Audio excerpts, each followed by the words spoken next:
Pilipinas ngayon! Narito na ang pinakamainit na mga balita na nakalap sa bawat sulok ng bansa. Ihahatid sa bawat Pilipino saan man kayo sa mundo. Ang Pilipinas ngayon. Pakinggan ang bawat kaganapan sa bawat lalawigan. Ito ang Pilipinas ngayon.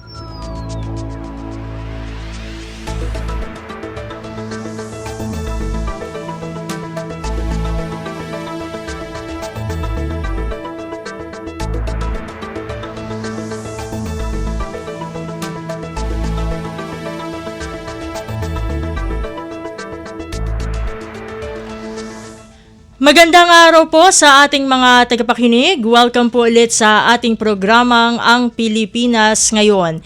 Ito po ang inyong lingkod, Steph Vicente. Samahan niyo po ako sa kabuuan ng ating palatuntunan.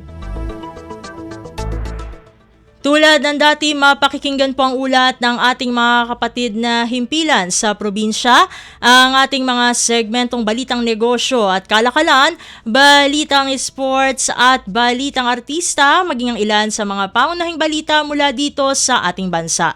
Yan po sa kabuuan ng ating palatuntunan, ang Pilipinas Ngayon.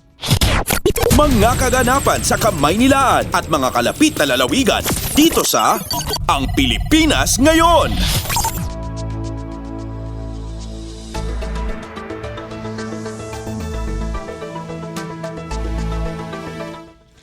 Bago tayo magtungo sa ating balitaan, ay babalikan muna natin ang isa sa mga naging bahagi ng ika-4 na State of the Nation Address o SONA ni Pangulong Ferdinand R. Marcos Jr. sa pamamagitan ng isang maikling panayam.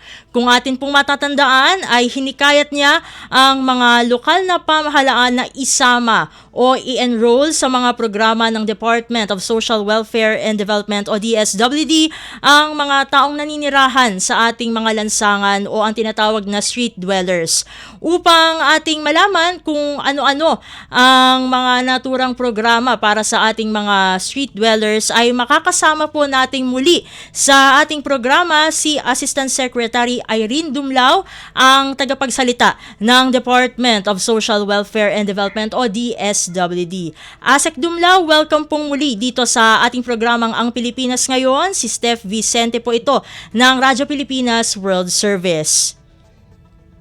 Magandang hapon sa iyo. Magandang hapon din po sa lahat ng sumusubaybayan ng iyong programa. Ayun, maraming salamat po ulit Asek sa pagsama po sa ating programa para sa araw na ito. Tulad ng nabanggit po kanina ay isa sa mga binigyang diin ng ating Pangulo sa ating, kumbaga sa kanyang SONA nitong Lunes ay ang pagtulong sa mga street dwellers sa pamagitan ng pag-enroll sa kanila sa mga programa po ng DSWD. Ano-ano po ba yung mga programs ng kagawaran kung saan maaari pong makabilang ang mga street dwellers? Alam mo, Steph, unang-una tayo ay nagpapasalamat sa Pangulong Bongbong Marcos Jr. At talagang tinitiyak niya na mabigyan din ng oportunidad ang mga kababayan natin na tumitira o nanunuluyan po sa mga lansangan at mabigyan nga po sila ng pagkakataon na magkaroon ng mas maayos na pamumuhay. And na tinitiyak din ng ating Pangulo na makapamuhunan din tayo sa edukasyon at kalusugan ng mga bata na nasa lansangan. Kung kaya nga po kinagagalak ng DSWD yung kanyang nabanggit na ang mga hinihikayat ang mga local government units na tignan po yung mga families in strict situations nang sa gayon ay maipasama rin natin sila sa mga programa at serbisyo ng ating pamahalaan. Sa kasalukuyan kasi, Steph, meron tayo yung tinatawag natin na pag-abot program. Itong pag-abot program, nagsasagawa tayo ng reach out activities para sa mga families and individuals in strict situations. Kinukumbinsi natin sila na sumama po sa DSWD at kapag sila nga po yung sumama, dinadala natin sa processing center dyan po sa may Pasay City. Dyan po sa processing center, ina-assess po sila ng ating mga social workers para alam po natin kung ano yung appropriate na tulong na may papaabot sa kanila. Maaari kasing sila ay mga pamilya na dati naman ay may tinitirahan sa kanilang mga probinsya pero nagbakasakali, nagtungo ng Kamaynilaan para magkaroon ng mas maayos na pamumuhay. So, ang ginagawa natin sa kanila ay reintegrate natin sa community. Mm-mm. But before we reintegrate them to their respective communities, ay tinutulungan natin sila. Nagsasagawa tayo ng mga trainings, nang sa gayon ay mas mapaunlad yung kanilang mga kakayanan, and then i-assist natin sila in terms of livelihood assistance para pagbalik nila sa kanila pong mga probinsya, ay meron naman po silang pagkakakitaan at hindi na nila kinakailangan po na bumalik sa Kamaynilaan at sa mga lansangan.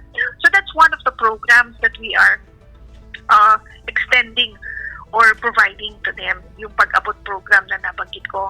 Another thing, meron tayo nung reach out, ay nung Walang Gutom Kitchen. Diyan naman sa, dyan sa Pasay City, meron tayong Walang Gutom Kitchen dyan, na kung saan naghahain po tayo ng masasarap, hot meals, para sa mga families and individuals in street situation. Ito po yung mga wala pong makain sa pang-araw-araw. Nagtutungo sila doon sa ating soup kitchen, nang sa gayon ay maibsan nga po yung kanilang kagutuman at makapag-contribute doon sa kanilang maayos na pamumuhay. Kasi alam naman natin, Steph, di ba, yung health and nutrition kasi is a driver to productivity. So kung gutom, ay hindi po magiging maayos yung kanyang pagtatrabaho, pag-perform sa kanya pong mga tungkulin. Kaya kinakailangan na masolusyonan din yung tinatawag nga po natin na involuntary hunger, because we want them to become productive members of our society. So ilan lamang po ito dun sa mga programa na kasalukuyan nga po ipinapatupad ng DSWD para sa mga families and individuals in street situation. Itagtag ko lang, Steph, kasi hindi lang naman reintegrating to the provinces yung pong ginagawa natin sa mga families and individuals in street situation. Meron din po dyan yung mga kapag abandon na talaga, wala na po silang mga pamilya, dinadala rin natin sa ating pong mga residential care centers. Dito naman po, we provide holistic interventions. So, pwede kasama na dyan ang edukasyon, training, pati na rin po yung values formation ay itinuturo doon sa ating mga centers na siya rin naman pong nagpe-prepare for these individuals for their eventual reintegration into the community. Others are being extended with livelihood assistance. Meron din po mga medical assistance. So, varied po yung ipinapahatid natin ng tulong, batay naman po doon sa nagiging assessment ng ating pong mga social workers. Asak, nabanggit nyo kanina yung pag-abot program. Para po dun sa mga hindi nakakaalam, kailan pa po ba ito nagsimula, itong pag-abot program na ito, at ilan na po ang natulungan nito? Well, itong pag-abot program po natin, we started in 2024, if I'm not mistaken. Ito ay 2024 na kung saan nagsagawa nga tayo ng pilot implementation. Kung matatandaan, nagkaroon nga po tayo ng isa pang parang processing center sa may EDSA, Corner White Plains. Ito ay during the holiday season kasi napansin natin na dumarami po yung bilang ng mga families and individuals in this situation kapag dumadating na yung Burr months. So, dyan, nag-umpisa tayo dyan, and then nung nakita natin na maging maganda yung resulta, that's the time that we expanded or scaled up the program. And ito nga, nagkaroon pa tayo ng processing center dyan sa Pasay, which by the way is a former Pogo Hub. So ito ay dahil sa collaboration natin with other government agencies ay nagkaroon tayo nga ng ganitong facility. So, since we started na sa mahigit 10,000 yung mga na-profile po natin ng mga families and individuals in street situation, and more than half of that have already been reached out simula nung nag-umpisa tayo. No? So, more than 5,000 po ng mga families and individuals ang natulungan po natin, hindi lamang sa pamamagitan nga po ng mga nabanggit ko na mga immediate assistance, but most of our clients ay nai-reintegrate po natin sa kanilang mga komunidad with better opportunities, of course, more capacitated sila at mas handa para nga po harapin yung kanila pong kinabukasan at bilang isang pamilya. At speaking of that, ASEC, kasi nabanggit yun na nag-profile po kayo, no, kumbaga ng mga beneficiaries for pag-abot program. Meron po bang, since may profiling po, no, meron po bang assessment o ano po ba yung mga qualifications dun sa mga street dwellers po, no, para maipasok sa program na ito?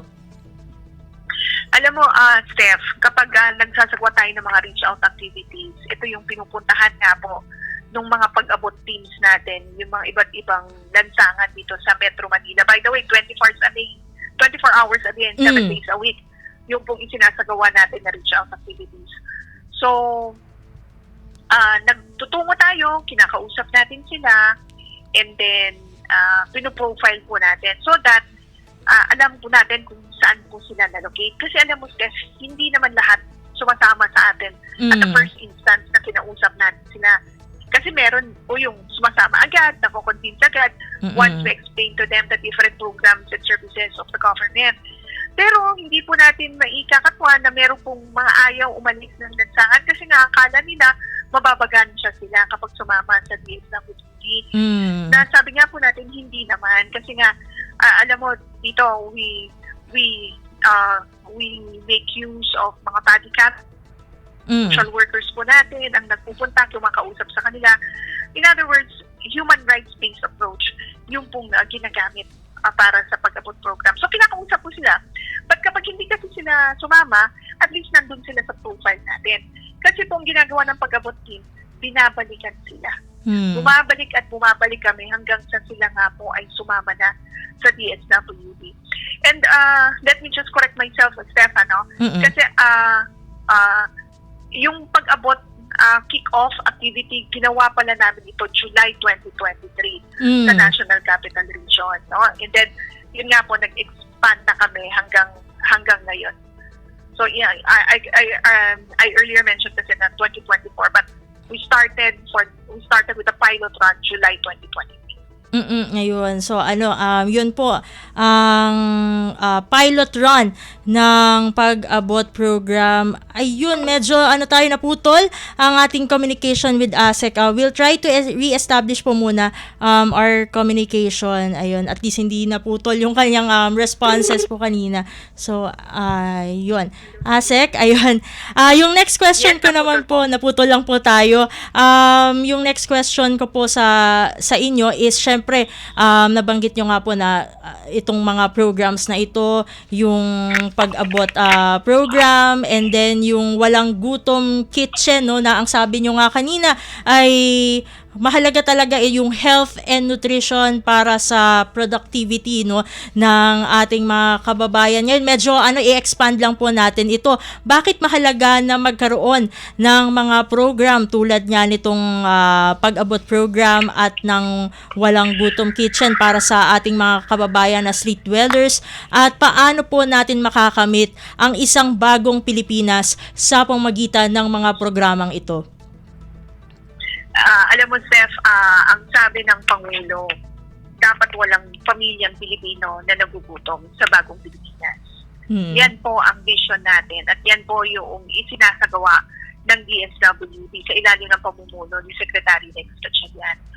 Alam niyo po, para umunlad ang isang bansa, kinakailangan na lahat po tayo, anumang sektor ang iyong inire-representa, saang bahagi ka man ng Pilipinas ay dapat kabahagi ka sa pag-improve o pag-progress ng ating pong bansa.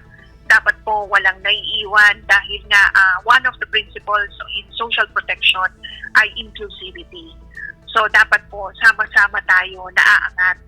At naniniwala po tayo na hindi po makakaangat ang isang bansa kapag may mga maghihirap na mga pamilya o individual na naiiwan at hindi nakakapag-access ng iba't ibang serbisyo po ng ating pamahalaan. Kaya mahalaga na mamuhunan tayo sa edukasyon at kalusugan ng bawat mamamayang Pilipino.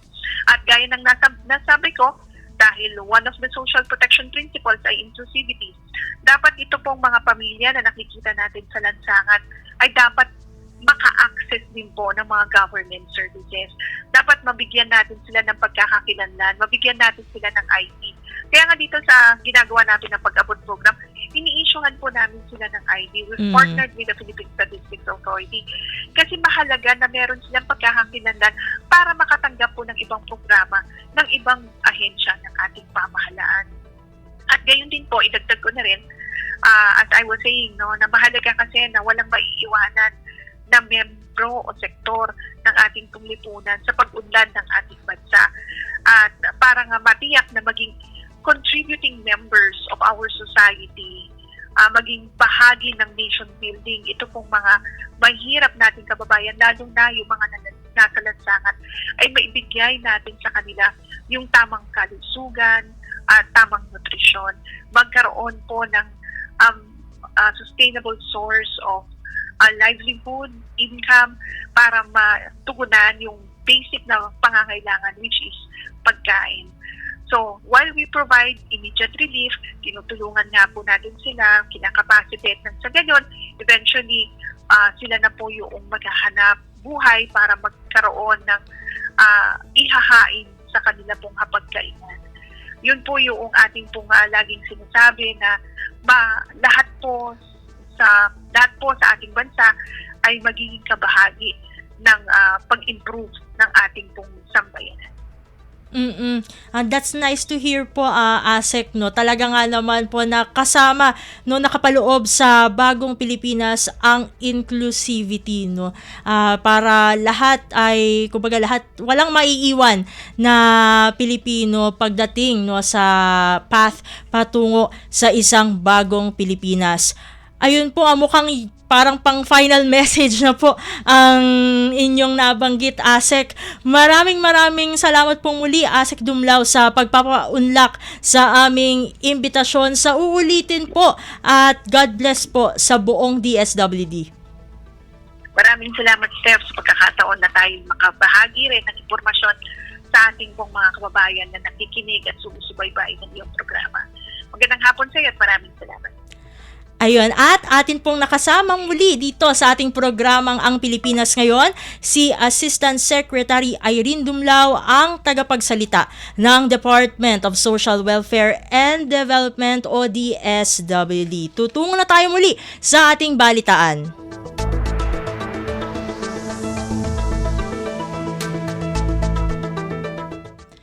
Sa mahalagang balita, kahandaan ng mga mag-aaral na lumahok sa labor force ng Pilipinas, sinisiguro ng Marcos Jr. Administration. Ang detalye ng balita ihahatid sa atin ni Raquel Bayan. Umiiral na ang kaliwat ng programa ng pamahalaan upang matugunan ang gap sa pagkatuto ng mga Pilipino mag-aaral at upang siguruhin ang kahandaan ng mga ito sa pagpasok sa labor force ng Pilipinas. Ito ayon kay Pangulong Ferdinand Marcos Jr. ay sa pamamagitan ng mas pinaigting na edukasyon at pinalakas na suporta sa mga mag-aaral at sa kabuuan ng education system ng bansa. Sabi ng Pangulo, nakatutok ang pamahalaan sa pagtitiyak na magtutugma sa pangangailangan ng labor market ang kakayahan at kasanayan ng mga mag-aaral sa oras na magsipagtapos na ang mga ito. Ang layon-anya ng Marcos Administration, mahubog bilang mga susunod na lider, innovators at visionaries, ang mga nakababatang henerasyon ng mga Pilipino. Preparing our youth for the 21st century workforce through better education and stronger support, matching their skills with the market's needs. We ensure that our students will grow into future leaders, innovators, and visionaries. Mula sa Malacanang para sa Bagong Pilipinas, Raquel Bayan, Radyo Pilipinas, Radyo Publiko. Kumpleto, detalyadong balitaan, di papahuli sa mahahalagang kaganapan. Kamustahin ang inang bayan, ang Pilipinas ngayon. Samantala, pinaplansya na ng pamahalaan ang paggagawad ng Presidential Merit Scholarship para sa mga high school graduate na makakakuha ng highest honor. Sa post-State of the Nation Address o SONA discussions, sinabi ni Commission on Higher Education o CHED Chairperson Shirley Argupis, ang scholarship program na ito ay bahagi ng implementasyon ng Free Higher Education Law. Gayunpaman, hindi ito limitado lamang sa mga mag-aaral na kabilang sa poorest of the poor, kundi maging sa mga anak ng middle-income families na hindi sapat ang kakayahan upang makapag-aral ang kanilang mga anak sa kolehiyo. Ayon sa opisyal, tatawagin din ang scholarship grant na ito bilang AAA scholarship na bukas sa mga top graduate mula sa 12,000 senior high schools sa buong Pilipinas. Ilan lamang sa qualification na dapat maabot ay ang mataas na academic performance at ang kahandaang kumuha ng kurso sa mga hard-to-fill sectors tulad ng health, agriculture, fisheries, digital technology at artificial intelligence. Pasada ng mga balita mula sa Pilipinas para sa mga Pilipino saan man sa mundo. Ang Pilipinas Ngayon. Sa iba pang mga ulat, binibigyang prioridad ng Marcos Jr. Administration ang pagpapalakas sa kakayahan ng pamahalaan na tugunan ang mga tatamang sakuna at epekto ng pagbabago ng panahon na mararanasan sa bansa. Ayon kay Pangulong Ferdinand R. Marcos Jr., inihahanda na ng gobyerno ang lahat ng kakailanganin para sa new normal at sa epektong dala ng global climate change. Halimbawa, aniya sa mga paghandang ito ang pagsasamoderno ng data systems, pagpapalawak ng social protection at pagpapabilis ng pagtugon sa panahon ng pangangailangan. Sabi pa ng Pangulo, sa mga layuning ito isinusulong ng administrasyon ang mas responsable, tapat at mas maasahang pamahalaan para sa mga Pilipino. Kumpleto, detalyadong balitaan, di papahuli sa mahahalagang kaganapan. Kamustahin ang inang bayan, ang Pilipinas Ngayon.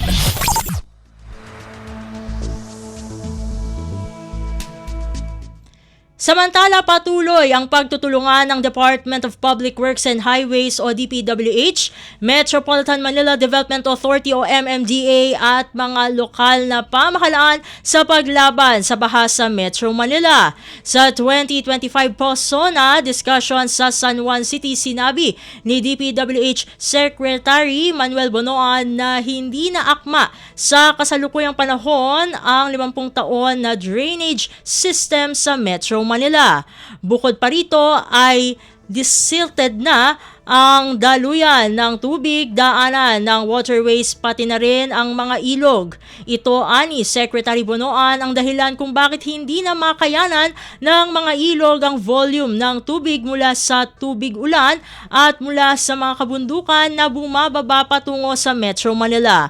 Dagdag pa ng kalihim problema rin ang halos 15 taon ng hindi nakapagsagawa ng dredging sa maraming burak na ilog at hindi napapalaki ang volume ng water capacity ng mga pangunahing ilog o daluyan ng tubig. Sa datos ng DPWH, 70% ng mga drainage sa Metro Manila ay silted o napakababaw. Pasada ng mga balita mula sa Pilipinas para sa mga Pilipino saan man sa mundo. Ang Pilipinas Ngayon. Sa kaugnay na balita, Senate inquiry tungkol sa mga pang-abuso sa mga flood control projects ng pamahalaan isinusulong. Narito si Nympha Asuncion para sa ulat. Isinusulong ni Senador Erwin Tulfo ang investigasyon tungkol sa mga ulat ng pang-abuso sa mga flood control programs at iba pang kahalintulad ng mga proyekto ng gobyerno.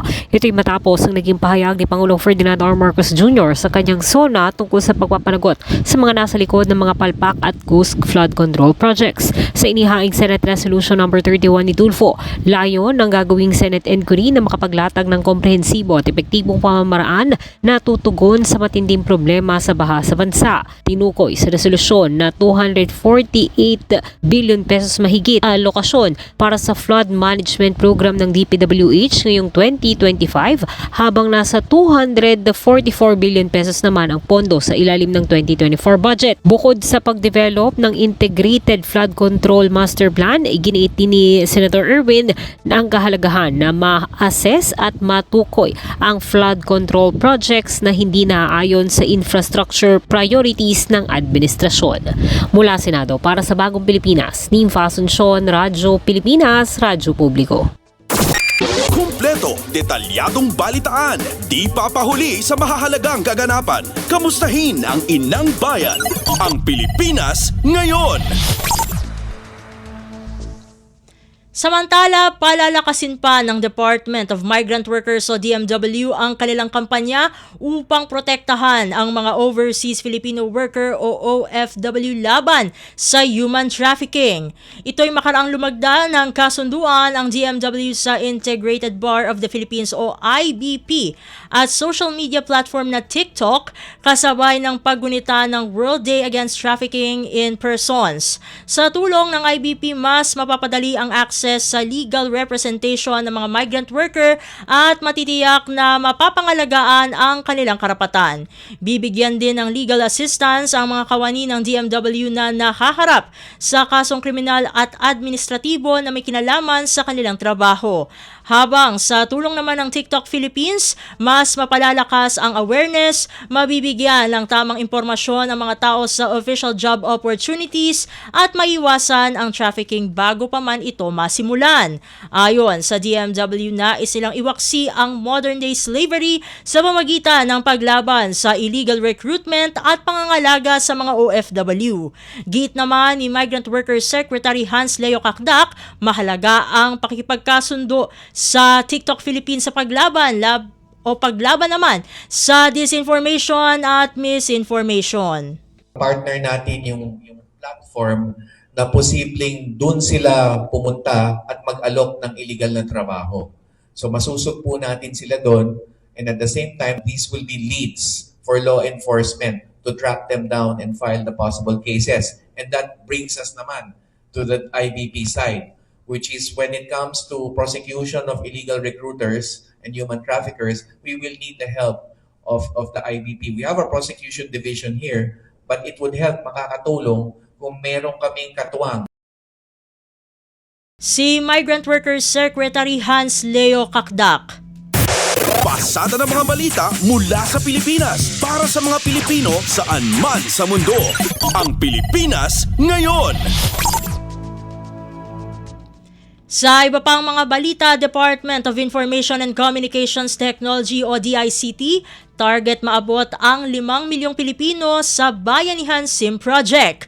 Ang kabuang ulat ihahatid naman sa atin ni Mary Ann Bastasa. Target ng Department of Information and Communications Technology o DICT na maabot ang hanggang 5 milyong Pilipino sa ilalim ng Bayanihan SIM Project. Ibinahagi ito ni DICT Secretary Henry Aguda sa ginanap na Post-SONA Forum sa usapin ng Infrastructure Development at Energy Security.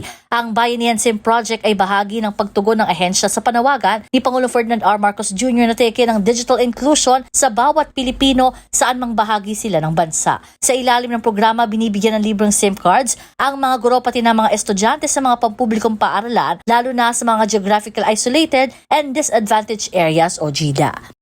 Sinimulan muna natin sa mga public school kasi nga gusto ng presidente, ang unahin namin is yung online learning ba at saka yung mga eskwelahan na wala pang connectivity, mabigyan na ng connectivity. So, hindi matatapos ang taon, makakapag-distribute na kami ng almost 1 million SIM card. Ayon sa kalihim, makikinabang din ang buong pamilya ng mga benepisyaryo mula sa libreng connectivity. Bukod naman dito, tiniyak ni Aguda na patuloy na pinalalawak ng DICT ang eGov.ph sa paglulunsad ng eGov Servicio Hub at rollout ng free Wi-Fi for all. Mula sa DICT para sa Bagong Pilipinas, Mary Ann Bastasa, Radyo Pilipinas, Radyo Publiko. Kumpleto, detalyadong balitaan, di papahuli sa mahahalagang kaganapan. Kamustahin ang inang bayan, ang Pilipinas ngayon. Sa iba pang mga ulat, pag-amyenda sa batas na nagtatakda sa AFP modernization, ipinananawagan.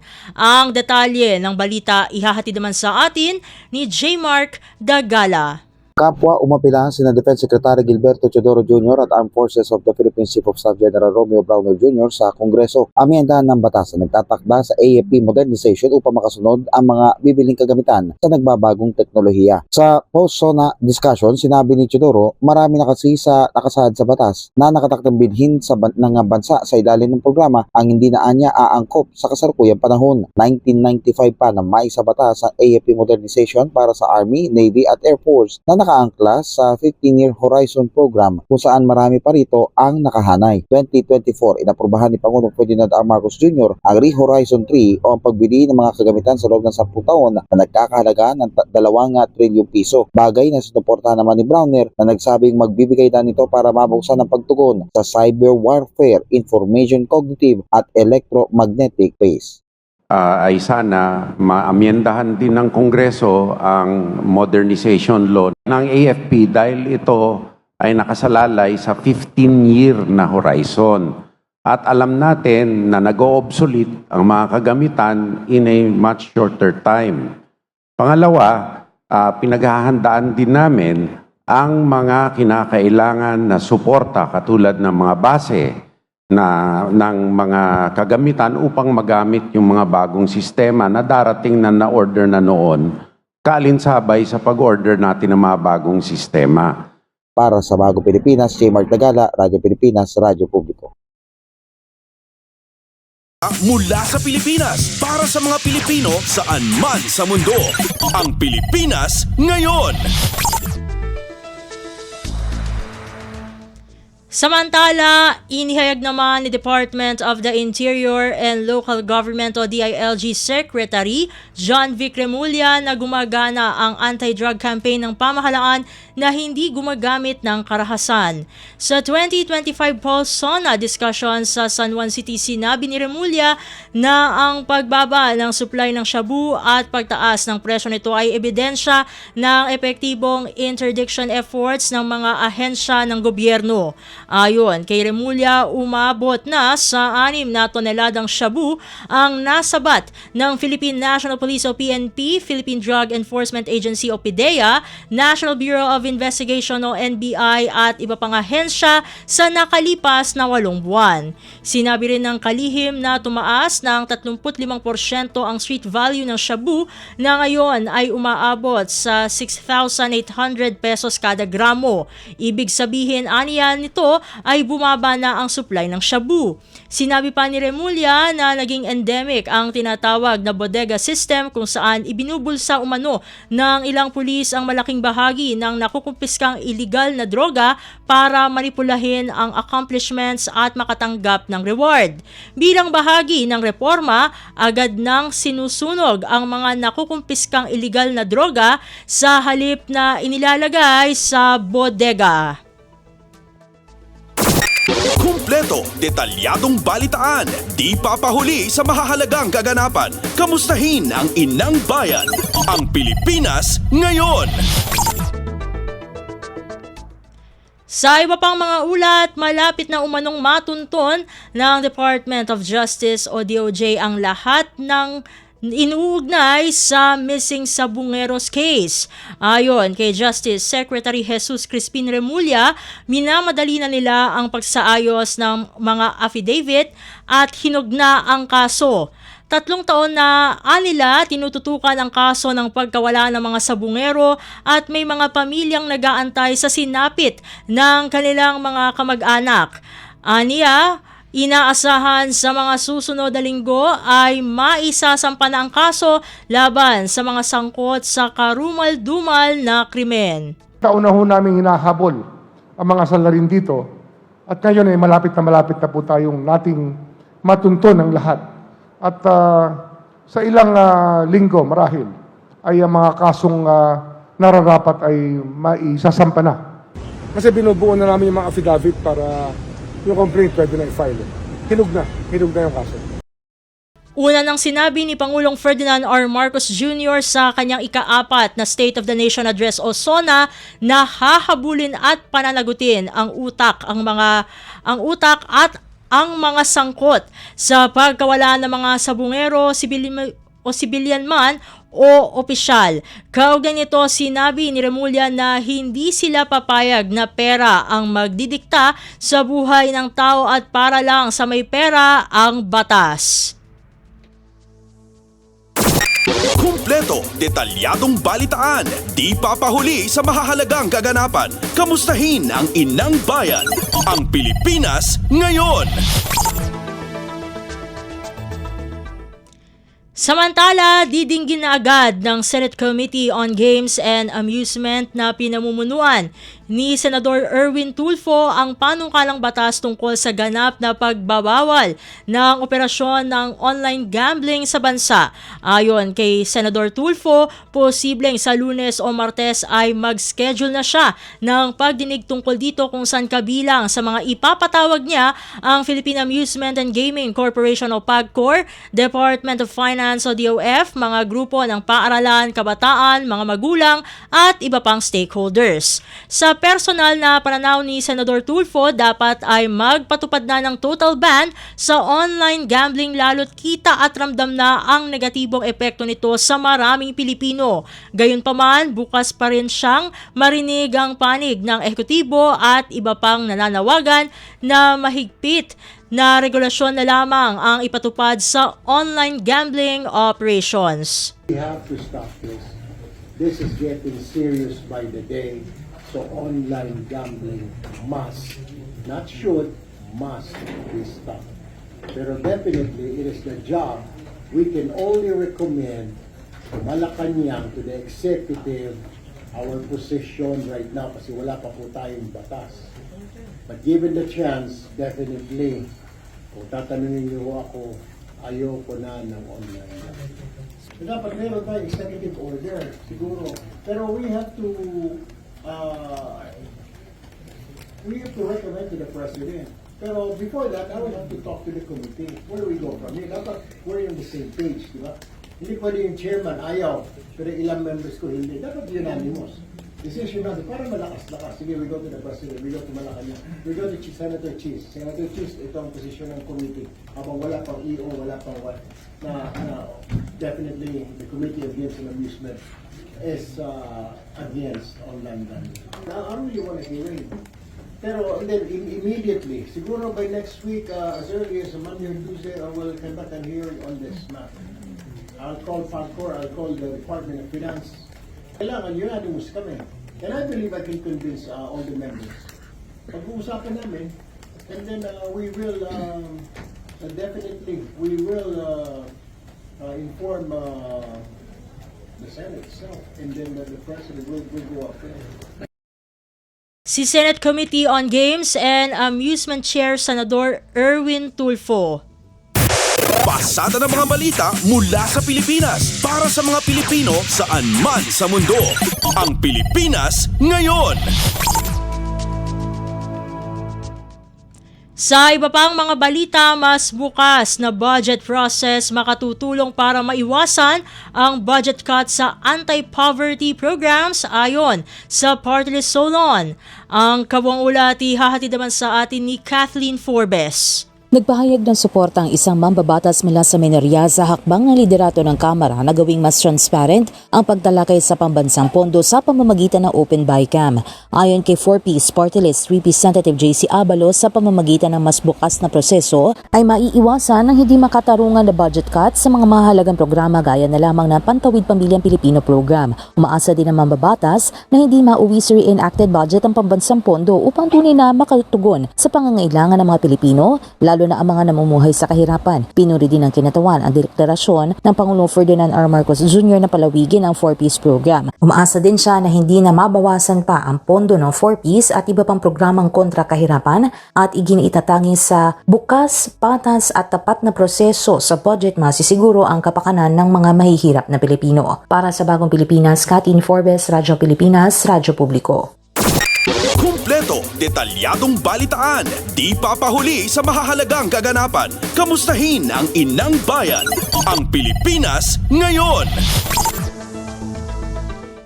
Samantala, tinawag na modus ni Akbayan Party List Representative Percy Sandanya ang paghahain sa kanya ng indirect contempt ng kampo ng mga Duterte.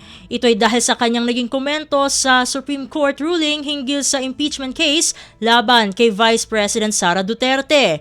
Diin ni Sendanya kung ito ang kabayaran sa pagpapanagot kay Vice President Duterte sa 612 million peso confidential fund issue, wala siyang pagsisisi, walang pagdududa at sulit ang kanyang pagtindig sa tama. Consequence ng papapanagot kay VP Sara Duterte sa kanyang pagnanakaw sa kabayan at bayan at pag-aabuso sa kapangyarihan, then it's all worth it. Samantala, naglabas ng pahayag ng suporta si Representative Chel Jokno para kay Sendanya at kay political analyst Richard Heydarian na kapwa sinampahan ng parehas na kaso. Sinang-ayunan din ni mamamayang Liberal Party List Representative Laila De Lima ang Statement of Solidarity. Nanawagan ang mga kaalyado ni Sendanya na huwag ilihis ang atensyon sa tunay na issue, ang impeachment complaint laban kay Vice President Duterte. Pasada ng mga balita mula sa Pilipinas para sa mga Pilipino saan man sa mundo. Ang Pilipinas ngayon. Sa iba pang mga balita, Ban Toxics nagbabala sa publiko kaugnay sa mga ibinebentang hair clips sa mga tindahan. Ang detalye ng balita ihahatid naman sa atin ni Mary Rose Rosero ng Radyo Magazine. Muling nagpaalala sa publiko ang toxics watchdog na Ban Toxics kaugnay sa mga ibinebentang hair clips sa mga tindahan at bangketa na maaaring nagtataglay ng mga nakalalasong kemikal. Hinihimok ang mga mamimili na maging maingat sa pagbili ng mga produktong pambata gaya ng mga panali sa buhok. Paalala ni Tony Dizon, ang campaigner ng Ban Toxics, maging mapanuring mamimili para sa kaligtasan ng mga mahal sa buhay. Narito ang kanyang pahayag. Talaga mapipigilan na ipitan yung ating mga anak, lalong-lalo na't napakainit po, no? Pagkatapos ng bagyo na dumaan dito sa atin ay yung init na yung ating nararamdaman. Kaya para mapreskuhan yung ating mga anak, talagang maubigat talaga tayo na talian yung kanila mga buhok. Humanap lang po talaga tayo ng mga klase ng mga hair clips na tingin natin ay magiging safe para sa kanila. Isipin na lang po natin, matagal na oras na nakakabit po yung mga hair clips na yan sa buhok ng ating mga anak. Napakataas po ng chances na sila ay ma-expose dahil po mismo nagli-leach ang ganitong klaseng mga chemical kapag po mainit o humid yung panahon, no? Mula sa Radyo Magazine para sa Bagong Pilipinas, ito si Mary Rose Rosero, Radyo Pilipinas, Radyo Publiko. Pasada ng mga balita mula sa Pilipinas para sa mga Pilipino saan man sa mundo. Ang Pilipinas ngayon. At iyan ang mga maiinit na kaganapan para sa araw na ito. Samantala, ating antabayan ang mga ulat mula sa ating mga kapatid na himpilan sa probinsya para sa regional news sa pagbabalik ng Ang Pilipinas Ngayon makalipas ang ilang paalala. This is a public service announcement. Discipline is the key. Umiwas sa aksidente sa daan. Ang pagmamaneho ay may kaakibat na responsibilidad, hindi basta mapaandar lang ang sasakyan. Kilatisin ang sarili, ang kahandaan sa manibela, siguruhing inyong konsentrasyon ay hindi magagambala. Importante rin na ating laging isipin, init ng ulo ay huwag pairalin, bagkus kaligtasan ng lahat ang siyang dapat unahin. Isang mahalagang paalala mula sa Presidential Broadcast Service at Radyo Pilipinas, Radyo Publiko, 738. This is a public service announcement. Public service announcement from PBS, Presidential Broadcast Service at Radyo Pilipinas, Radyo Publiko, 738. Balita mula sa lalawigan sa bawat rehiyon ng ating bayan. Dito sa Ang Pilipinas Ngayon. Nagbabalik na po ang ating programa ang Pilipinas Ngayon at narito na po ang bugso ng ating mga regional news. Dumako muna tayo sa rehiyon ng Luzon. Mahigit 7,000 grupo na kinabang na sa mechanization program ng pamahalaan ngayong taon.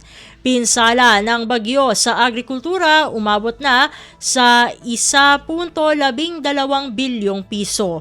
Ang kabuang ulat ihahatid sa atin ni Jude Pitpitan mula sa Lawag. Umabot ang 7,522 farmers cooperatives and associations tinagnumar itagrup 32,302 farm climate resilient machineries iti pagilian sipod ng rugi ititawan.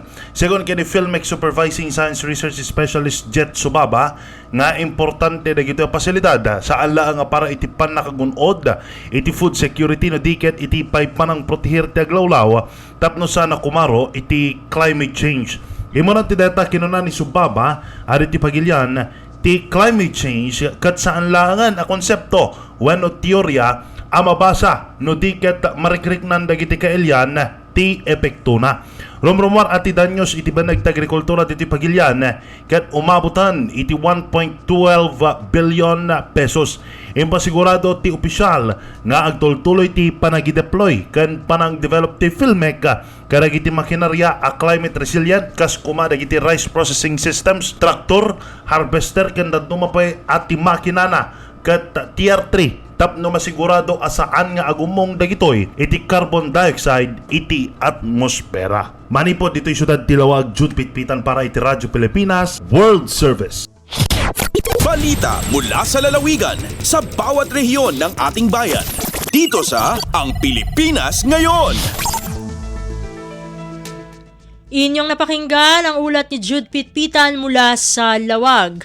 Puntahan naman natin ang Agoo, pamahagi ng mga food and non-food items sa mga nasalantalang bagyo sa La Union, patuloy na idinaraos ng Department of Social Welfare and Development o DSWD. Narito si Glenda Sarak para sa balita.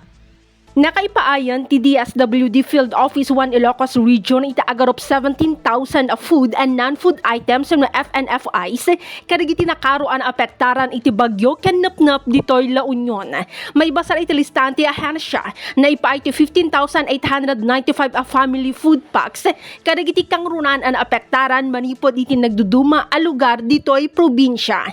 Kanayunan itraytoy na iwaras ti 275 a ready to eat food kana 350 a non-food items karigiti biktima. Sigon kani DSWD Region 1 Regional Director Marie Angela Gopalan, agtultuloy ti assessment ti ahensya para itikid daw apan nakaipaay ti FNFIs karigiti dumapay an apektaran ditoy probinsya. May basar iti listahan ti Disaster Response Operations Monitoring and Information Center. Dumanon iti 190,164 individual wenno 65,617 a pamilya ditoy La Union tinaapektaran iti kalamidad. Manipod Agoo La Union, Glenda Bakungan Sarak para iti Radyo Pilipinas World Service. Balita mula sa lalawigan sa bawat rehiyon ng ating bayan. Dito sa Ang Pilipinas Ngayon. Inyong napakinggan ang ulat ni Glenda Sarak mula sa Agoo. Dakoy naman natin ang rehiyon ng Kabisayaan. 73 octogenarians at nonagenarians sa lungsod ng Borongan tumanggap ng 10,000 piso na cash gift mula sa National Commission of Senior Citizens o NCSC. Ang detalye ng balita ihahatid sa atin ni Sok Aberia mula sa Borongan. Maabot yung por lo menos 73 nga ihapin octogenarians ug nonagenarians sa syudad ng Borongan ang nakabenepisyon gindumara cash gift distribution ng National Commission of Senior Citizens sa Rion 8 ag gimbuhat ang Labian City Hall na naglabayng adlaw. Ang nasabi octogenarians ug nonagenarians sing kinarawat in kantidad 10,000 pesos na cash gift gimpasalamatan ni Attorney Romeo Alexis Devora, City Administrator adun NCSC han madagmit nga pagduhol ang nasabi ang kalungganayan na senior citizens sa syudad. Ngan sugad man mahulgos liwat naging pasalamatan ang City Social Welfare and Development Office and NCSC ang kanunay nga nauunan mga senior citizen han syudad nga nakakatagamtam han mga benepisyo ti kang nasabi nga buhatan. Ngani ininan ton ikatulong higayon nga nagduhol ang NCSC in cash gift octogenarians ug nonagenarians sa syudad ng Borongan anya nga tuig 2025 ti kang nagpatuman ang Expanded Centenarians Act o Republic Act number 11982. Ti kang syudad ng Borongan. Sok Aberia, Radyo Pilipinas, World Service. Balita mula sa lalawigan sa bawat rehiyon ng ating bayan. Dito sa Ang Pilipinas Ngayon. Inyong napakinggan ang ulat ni Soka Beria mula sa Borongan. Dumako naman tayo sa Sogod, mga senior citizen at PWD sa isla ng Limasawa, Southern Leyte na bigyan ng birthday gift. Ang kawang tihatid sa atin ni Jevic Epiz. Nagmalamposon ang duha ka adlaw nga payout para sa birthday gift sa mga senior citizen o PWD kung persons with disability sa isla sa Limasawa, probinsya sa Southern Leyte. Sa paginabi sa Radyo Pilipinas kang Jessamine Rin, MSWDO sa isla sa Limasawa, iyang gibutiyag nga gipangunahan na nasing payout sa Municipal Treasurer's Office sa pakigtambayayong sa MSWDO. Matod pa ni rin niabot sa kapin 300 ka senior citizen o persons with disability nga naga-birthday sa buwan sa Enero hangtod Hunyo sa kasamtangan ni tuig ang malampuso na kadawat og tag 500 pesos isip pahalipay gikan sa LGU. Dugang pa ni rin nga matag tuig nagagahin ang LGU og pundo para sa naso nga programa nga gisugdan pa ni atong 2022 isip usa sa programa ni Mayor Melchor Petracorta para sa pagtabang ug paghatag og insentibo sa tanang mga katigulangan og persons with disability. Samtang gibutyak usab ni rin nga para sa naga-birthday sa Hulyo hangtod Disyembre sa kasamtangan nga tuig paghimon ang payout sa ilang birthday gift sa katapsan nga hugna karon nga tuig. Para sa Bagong Pilipinas, Jevic Epis, Radio Pilipinas, World Service. Balita mula sa lalawigan sa bawat rehiyon ng ating bayan. Dito sa Ang Pilipinas Ngayon. Inyong napakinggan ang ulat ni Jevic Epiz mula sa Sogod. Dakoy naman natin ang rehiyon ng Mindanao. Hydroponics training isinagawa ng Department of Agriculture Regional Field Office 10 para sa mga kawani ng Philippine Ports Authority. Ang detalye ng balita ihahatid sa atin ni Romy Kapinpuyan mula sa Cagayan de Oro. Gipahigayon sa Department of Agriculture, Regional Field Office 10, pinagi sa National Urban and Peri-Urban Agriculture Program ang hydroponics training alang sa mga kawani sa Philippine Ports Authority, Port Management Office sa Misamis Oriental ug Cagayan de Oro. Feature sa training mo ang lectures ug hands-on activity gamit ang Kratky method, usa ka teknik sa pagtanom gamit ang reservoir sa nutrient-rich water. Ang training giapilan sa 60 ka mga kawani sa PPA. Tumong nining initiative mao pagtudlo sa benefit sa urban gardening, ilabi ang pagtanom sa vegetables diya sa gamay lamang nga space ug limitado nga luna. Gawas sa pagpromote sa sustainable food production practices. Highlight usab nini ang interagency collaboration sa labing pagsuporta sa food security agenda sa kagabanan. Gikan sa Radyo Pilipinas, Cagayan de Oro, Romy Kapinpuyan para sa Radyo Pilipinas World Service. Balita mula sa lalawigan sa bawat rehiyon ng ating bayan. Dito sa Ang Pilipinas Ngayon. Inyong napakinggan ang ulat ni Romy Kapinpuyan mula sa Cagayan de Oro. Puntahan naman natin ang Zamboanga. Groundbreaking ng Zamboanga Peninsula Fisheries Integrated Complex isinagawa sa lungsod ng Zamboanga. Narito si Justin Bulanon para sa balita. Ya conducir recientemente el groundbreaking del Zamboanga Peninsula Fisheries Integrated Complex na ciudad de Zamboanga. El actividad ya encabeza el Department of Agriculture Bureau of Fisheries Aquatic Resources, donde el multi-year initiative amo para modernizar y poner na un lugar el fisheries infrastructure na Western Mindanao. Esta soporta el prioridad de Presidente Ferdinand Marcos Jr. para tiene bastante comida o food security y inclusive economic growth del país. El proyecto que tiene fondo de 280 million pesos y local na un 36 hectárea lote na Barangay Buenavista sa ciudad ay planta con el 8 facilidad como el Seaweed Research and Development Center, el Legislated Multi-Species Hatchery, el Regional Fisheries and Fisherfolk Training Center, y Monitoring, Control and Surveillance Center y el Post-Harvest Development Center. Desde la ciudad de Zamboanga, esta si Justin Bulanon para na Radyo Pilipinas World Service. Balita mula sa lalawigan sa bawat rehiyon ng ating bayan. Dito sa Ang Pilipinas Ngayon. Inyong napakinggan ang ulat ni Justin Bulanon mula sa Zamboanga. Dumako naman tayo sa Butuan. Department of Social Welfare and Development o DSWD Caraga, matagumpay na inilunsad ang benteng bigas meron na bahagi ng Walang Gutom program ni Pangulong Ferdinand R. Marcos Jr. Ang detalye ng balita ihahatid naman sa atin ni Dayanara Hake. Malampusong gilusad sa Department of Social Welfare and Development kon DSWD Caraga sa pakigtambayayong sa Department of Agriculture ang 20 bigas meron na nga gipahigayon sa Nueva Ecija, Barangay Taft, Surigao City adlong Miyerkules, Hulyo 30, 2025 din kiniisip kabahin sa Walang Gutom program ni Presidente Ferdinand R. Marcos Jr. Tumong niini nga inisyatiba mao pagpaduol sa masustansya ug barato nga pagkaon sa matag panimalay sa mga Pilipino paingon sa usa ka bag-ong Pilipinas diin walay usa nga mabiyaan nga naggutman. Sa maong kalihukan ana usab ang aktwal nga redemption ug ang bag-ong Walang Gutom program kiosk alang sa mga benepisyaryo sa programa. Mitambong sa maong kalihukan ang mga representante gikan sa Provincial Government, City Social Welfare and Development Office, Provincial Social Welfare and Development Office ug DA Provincial Office. Gikan sa Radyo Pilipinas Butuan, Dayanara Hake para sa Radyo Pilipinas World Service. Balita mula sa lalawigan sa bawat rehiyon ng ating bayan. Dito sa Ang Pilipinas Ngayon. Inyong napakinggan ang ulat ni Dayanara Hake mula sa Butuan. Puntahan naman natin ang Iligan. 20 pesos kada kilo na bigas inaasahang ipatutupad sa Iligan City. Ang kabuang ulat ihahatid naman sa atin ni Sheriff Timhar Habib Majid. Gilaw man nga maapilusab ang Iligan City sa pagpahigayon sa programa nga 20 pesos matag kilo nga bugasa nunot sa taho ni Pangulong Ferdinand R. Marcos Jr. atol sa iyang ikaupat nga State of the Nation Address o SONA.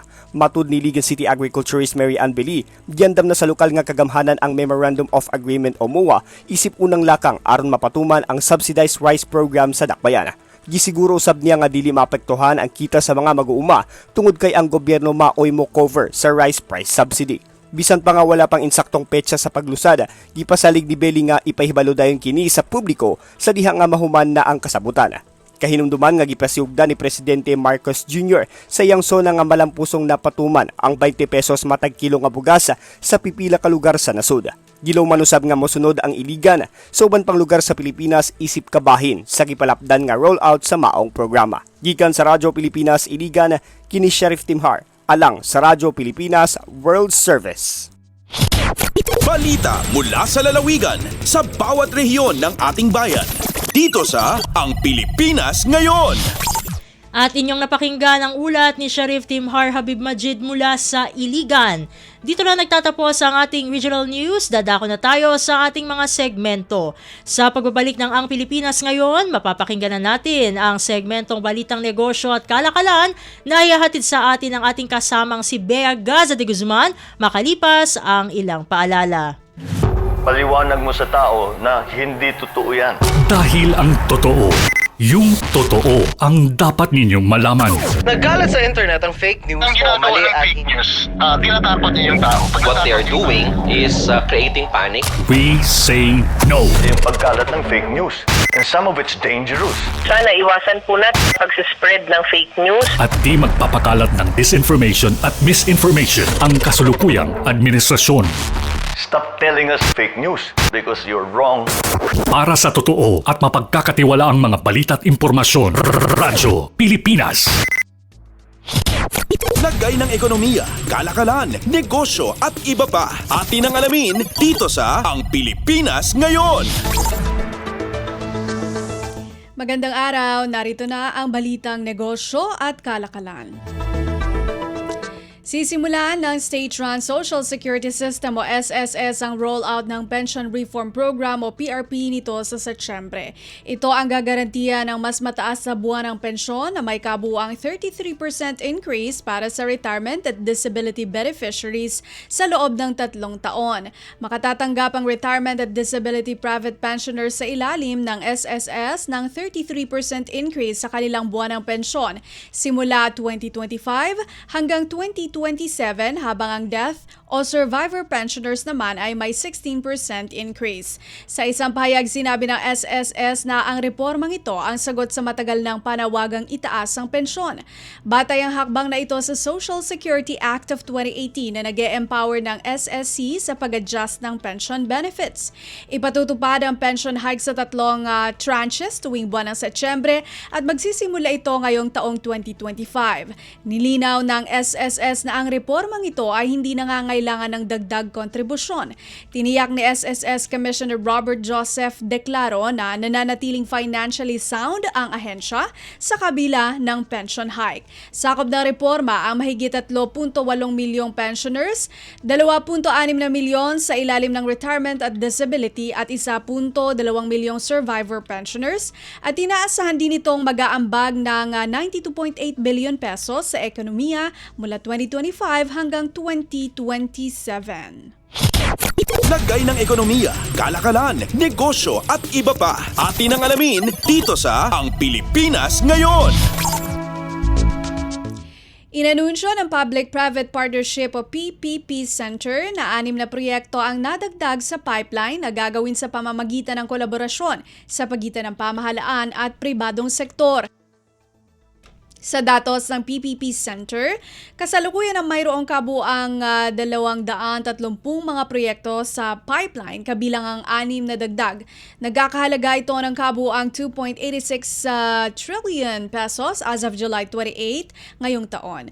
Kasama sa karagdagang proyekto ang development of Philippine Spaceport, Cross-Border Electronic Invoicing System Project, Fuel Marking Program Project, Renew Stable Green Hydrogen Power Plant sa Marinduque, Francisco Bangoy International Airport, Southern Luzon International Airport, at Sayac Airport Bundled Project, at ang Lumina Cluster Water Development Plan at Septage Management Program. Sinabi ng PPP Center na 5 proyekto naman ang delisted kasunod ng koordinasyon sa mga ahensyang tagapagpatupad. Kabilang sa delisted projects ng developments, expansion, operations at maintenance ng Sayac Siargao Francisco Bangoy International Airport Project, Traveler Information and Data Security System, MMDA Emergency Response Center, maging ang upgrade at improvement ng Iloilo Commercial Port Complex. Tinanggal din ang operasyon at maintenance ng Palayan City Hospital mula sa pipeline database kasunod ng award at nakikita na ito sa PPP Center database na nasa ilalim naman ng mga proyektong natukoy para sa implementasyon. Lagay ng ekonomiya, kalakalan, negosyo at iba pa. Atin ang alamin dito sa Ang Pilipinas Ngayon. Umakyat ang revenue ng Philippine Amusement and Gaming Corporation o PAGCOR sa 14% o 59 billion pesos sa first half ng taon mula sa 51.8 billion pesos noong nakaraang taon. Sa isang pahayag sinabi ng PAGCOR na karamihan sa revenue mula sa gaming operation o operations at license fee shares na nagkakahalaga ng 53.4 billion pesos, habang 5.7 billion pesos naman ang mula sa related services at non-gaming income. Ang revenues mula sa gaming lamang ay sumipa sa 17.7% year-on-year. Tinulak ito na malakas na performance ng licensed digital platforms at land-based casinos. Ayon sa PAGCOR, dahil sa malakas na revenue stream na dagdagan ang kontribusyon ng ahensya sa Nation Building o CNB na nasa 38.1 billion pesos. Mataas ito ng 20% mula sa 31.8 billion pesos CNB sa kaparehong period ng nakaraang taon. Ani PAGCOR Chairman and Chief Executive Officer Alejandro Tenco, mula sa kabuang CNB, 25.36 billion pesos dito niremit sa National Treasury alinsunod sa mandato ng government share. Dagdag ni Tenco sa government share na nabanggit, 30 million pesos ang niremit sa Dangerous Drugs Board habang nasa 12.7 billion pesos ang para sa PhilHealth share. Paliwanag ni Tenco, sa ilalim ng Universal Healthcare Law o Republic Act No. 11223, kalahati ng remittances ng PAGCOR sa National Treasury ay mapupunta sa Philippine Health Insurance Corporation upang tulungan ang mga Pilipino na magkaroon ng pantay na access sa healthcare. Nagbayad din ng PAGCOR ng 2.7 billion pesos na franchise taxes sa Bureau of Internal Revenue habang 7.9 billion pesos ang napunta sa socio-civic initiatives kasama na ang President's Social Social Fund. Nakakuha naman ang Philippine Sports Commission, isa pang major recipient ng PAGCOR revenues, ng 1.3 billion pesos share sa kasalukuyang period.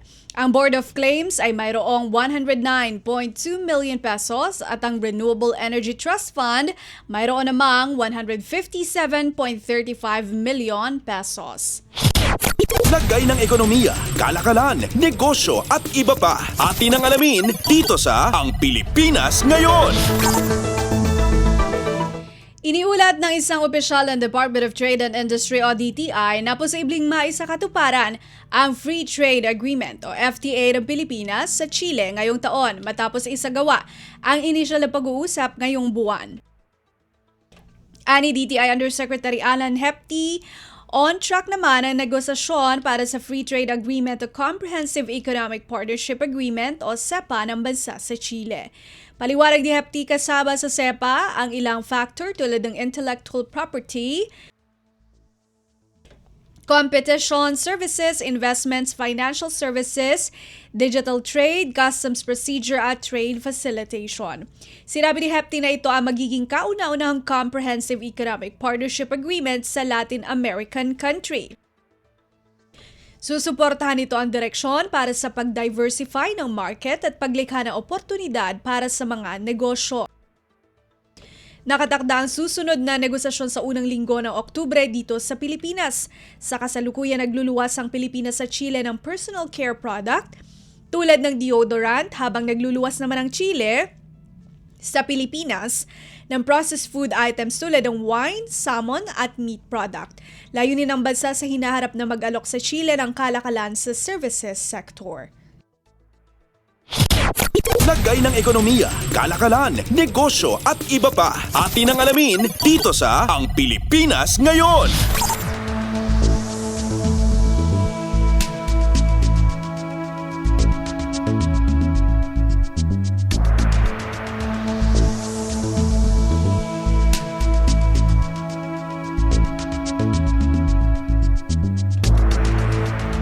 As of July 31, 2025, narito naman ang palitan ng piso kontra sa ibang mga salapi. Ang United States dollar ay nasa 57 pesos 31 centavos, ang Japan yen 38 centavos, Singapore dollar 44 pesos 21 centavos, South Korea won 4 centavos, China yuan 7 pesos 96 centavos, Hong Kong dollar 7 pesos 30 centavos, United Kingdom pound 75 pesos 86 centavos, European Monetary Union euro 65 pesos 39 centavos, Canada dollar 41 pesos 44 centavos at Saudi Arabia rial 15 pesos 28 centavos. Lagay ng ekonomiya, kalakalan, negosyo at iba pa. Atin ang alamin dito sa Ang Pilipinas Ngayon. At yan ang ating balita, negosyo at kalakalan. Ito po si Bea Gaza de Guzman. Narito naman po si Leo Magpayo para sa ating balitang pampalakasan. Updates at pinakahuling mga usapin sa mundo ng palakasan. Atin ang pakinggan dito sa Ang Pilipinas Ngayon.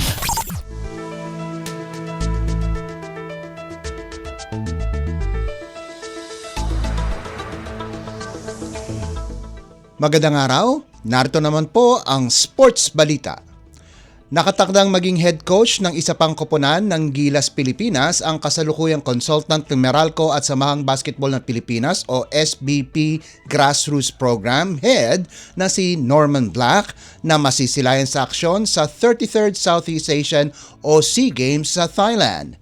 Kung sakasakaling magkatotoo ito, mamarkahan ng pagbabalik ni Black bilang coach ng Gilas simula pa noong siya ang gumabay sa koponan noong 2011 kung saan minandohan niya ang national team na kinabibilangan ni Ray Parks Jr., Kiefer Ravena at Chris Chu kung saan nakopon nila ang gintong medalya.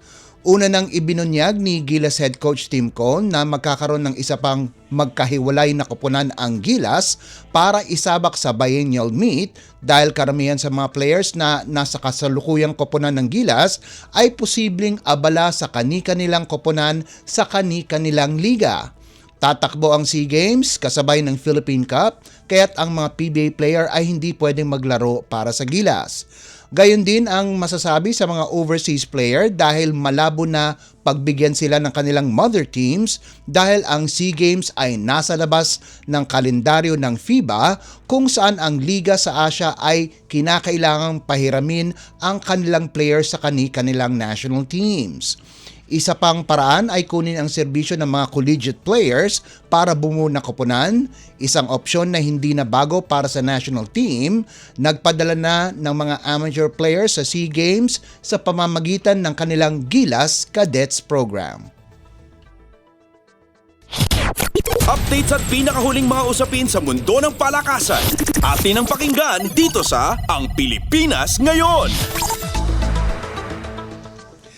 Samantala, kasama pa rin si Calvin Oftana sa listahan ng Final 12 ng Gilas Pilipinas para sa 2025 FIBA Asia Cup kahit nakalista siya noong una na hindi siguradong makapaglalaro dahil sa injury. Ayon sa website ng PBA, si Oftana kasama sina Justin Brownlee, Junmar Fajardo, Scotty Thompson, Dwight Ramos, AJ Edu, Kevin Kiambao, Japeth Aguilar, Carl Tamayo, CJ Perez, Chris Newsom at Jamie Malonzo ay lumipad patungong Jeddah nitong Miyerkules bago pa man ang torneo na nakatakdang gawin mula Agosto 5 hanggang 17. Sinabi ng liga na hindi pa sigurado ang kaso ni Oftana dahil pinapagaling pa niya ang dalawa niyang bukong-bukong, gayunpaman pinili pa din ng TNT forward na lumakbay at sumama sa Gilas sa Jeddah.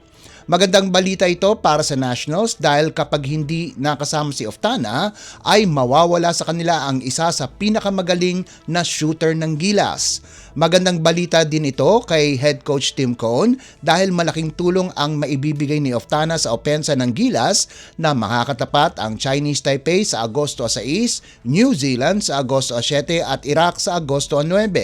Sa kabilang banda, ibig sabihin nito hindi makakasama sina Troy Rosario at RJ Abarientos sa lineup ng Gilas. Naglaro ang dalawa sa 2 linggong preparasyon ng Gilas kung saan sina Oftana, Fajardo at Perez ay nasa mother squads nila sa PBA Season 49 Philippine Cup Finals noong mga oras na yon, subalit ang kanilang pagbabalik sa pagsuot ng uniforme ng national team ay maghihintay muna sa ngayon. Updates at pinakahuling mga usapin sa mundo ng palakasan. Atin ang pakinggan dito sa Ang Pilipinas Ngayon. Opisyal nang binuksan ng Philippine Sports Commission o PSC ang kanilang pasilidad na track and field sa publiko. Dumating ito isang araw pagkatapos ng State of the Nation Address o SONA ni Pangulong Ferdinand R. Marcos Jr. na hinihikayat ang mga Pilipino na magkaroon ng malusog na pamumuhay. Sa isang social media post, sinabi ng PSC na binuksan na nila ang kanilang pasilidad sa Rizal Memorial Sports Complex sa Maynila, ang PhilSports Arena Complex sa Pasig at ang PSC Teachers Campsite sa Baguio City. Ang sinabing mga pasilidad ng track and field ay bukas mula alas 3 ng hapon hanggang alas 10 ng gabi. Sinabi din ng PSC na kasalukuyang inaayos pa nila ang kanilang operasyon, subalit tinatanggap na nila ang publiko na bumalik sa track and field. Updates at pinakahuling mga usapin sa mundo ng palakasan. Atin ang pakinggan dito sa Ang Pilipinas Ngayon.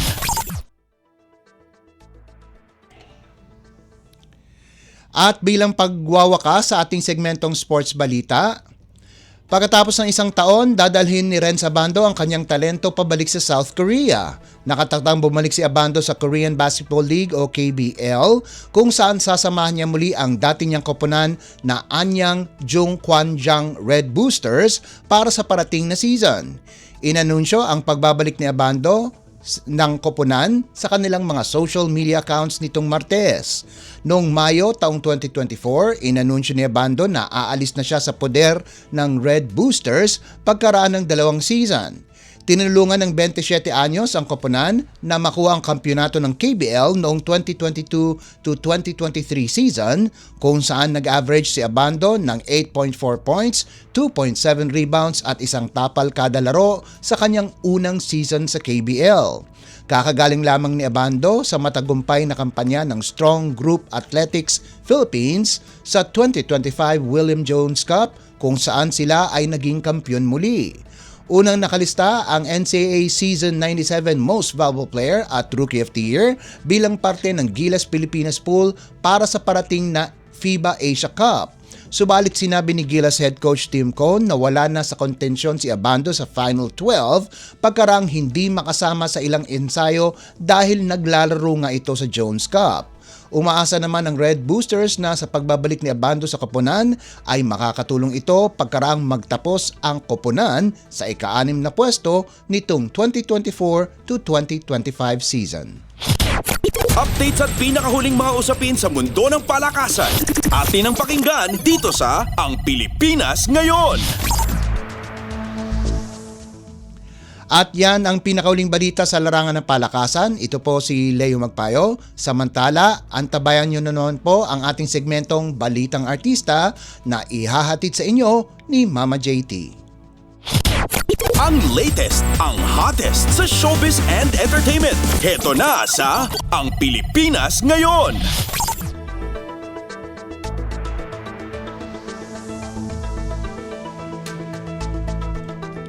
Hello! Narito na ang ating mga chika for today. Ako po si Mama JT. Naglabas na ng warrant of arrest ang Quezon City Regional Trial Court Branch 93 laban sa showbiz columnist na si Christy Fermin at sa dalawa pa nitong co-hosts na sina Wendell Alvarez at Romel Villamor o mas kilala bilang si Romel Chica. Kahit mayroon ng arrest warrant laban sa tatlo, itinakda naman sa halagang 8,000 piso kada individual ang piyansa kay Christy at sa dalawa pa niyang kasama. Matatandang sinampahan ni Kapuso Star Bea Alonzo ng kasong cyber libel cases ang mga nabanggit na personalidad noong Mayo ng nakaraang taon. Bukod kina Christy, kasama rin sa nakasuhan ang showbiz insider na si OG Diaz. Batay sa complaint affidavit ni Bea, naging biktima umano siya ng mali, malisyoso at mga mapanirang impormasyon na mula sa nagpanggap na malapit sa kanya at inilathala at pinag-usapan sa online shows ni Fermin at Diaz ng walang basehan. Samantala, nagulat ang Christy Fermin at Showbiz Now na host nang hingan siya ng reaksyon sa lumabas na warrant of arrest laban sa kanya. Ayon sa showbiz columnist, hindi nila batid ang naturang arrest warrant at maging ng abogado nito. Ngunit agad nila itong aasikasuhin sa lalong madaling panahon. Ang latest, ang hottest sa showbiz and entertainment. Heto na sa Ang Pilipinas Ngayon. Samantala, isa na ngayong certified flight school student ang Kapuso Award-winning actor at TV host na si Alden Richards o si Richard Fulkerson sa tunay na buhay. Bata pa lang kasi si Alden ay isa na sa mga pinapangarap niya ang makapagpalipad ng eroplano, kaya naman itinuloy na ng Asia's multimedia star ang matagal na niyang plano na tuparin ang childhood dream niyang maging piloto. Sabi ng binata sa kanyang flight school induction ceremony, after 15 years niya sa entertainment industry ay bibigyang priority naman niya ang iba pa niyang mga pangarap sa buhay katulad nga ng pagiging piloto. Ipinasilip ng aktor sa publiko ang mga kaganapan sa unang araw ng kanyang pagiging flight school student sa Pampanga. Kabilang na ang pagpunta niya sa classroom hanggang sa hangar at sa runway ng flight school. Sumabak na agad si Alden sa isang flight simulator kung saan naranasan niya ang real life na sitwasyon mula sa isang umaandar na eroplano tulad ng turbulence at mula take-off mid-flight hanggang landing. Ang latest, ang hottest sa showbiz and entertainment. Heto na sa Ang Pilipinas Ngayon. At sa uli natin chika for today, balik it Bulaga na ang TV host actress na si Atasha Mulak makalipas ang ilang mga buwan nitong pagkawala sa noontime show. Pinatunayan ng anak ni Aga Mulak at Charlene Gonzalez kahapon, July 30, na maayos pa rin ang relasyon niya sa mga host at production ng longest running noontime show na nagdiriwang ng kanilang 46 na anibersaryo. Sa pagbabalik ni Atasha sa EB stage ay humataw siya sa isang dance number. Pagkatapos ng kanyang performance, hinga naman si Atasha ng mensahe para sa lahat ng Dabarkads na matagal nang naghihintay sa kanyang pagbabalik. Sabi nga ni Tash ay na-miss niya raw ang kanyang kapwa mga Dabarkads. At ng taong 2023 nang mag-join si Atasha sa Itbulaga at pansamantala mula siyang nagpaalam sa programa dahil sa kauna-unahan niyang digital at online series na Bad Genius. Ang latest, ang hottest sa showbiz and entertainment. Heto na sa Ang Pilipinas Ngayon. And OMG, wala na tayong sapat na oras para sa ating balitang artista. Maraming salamat mga kachismis sa pakikinig sa aking mga chika for today. Ako po, si Mama JT para sa Radyo Pilipinas World Service. Nagbabalik na po si Steph Vicente. Ang latest, ang hottest sa showbiz and entertainment. Heto na sa Ang Pilipinas Ngayon.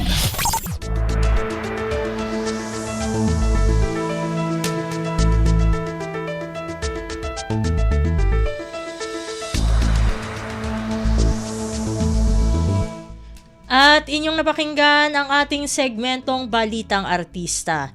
Yan na po ang kabuuan ng ating programa para sa araw na ito. Samantala, magpapasalamat na tayo sa ating mga nakasama sa studio na sina Milo Jonella, Susan Aison, Hiro Lucero at Anthony Pimentel.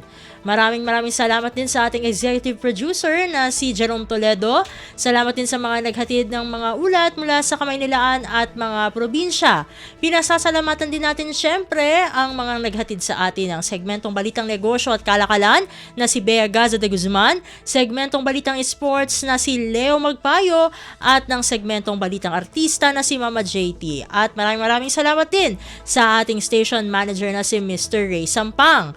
Maraming salamat po hanggang sa susunod na edisyon ng ating palatuntunan. Huwag kalimutang mag-like, mag-follow at mag-subscribe na sa mga social media account o page ng Radyo Pilipinas World Service upang maging laging updated sa mga mahahalagang balita.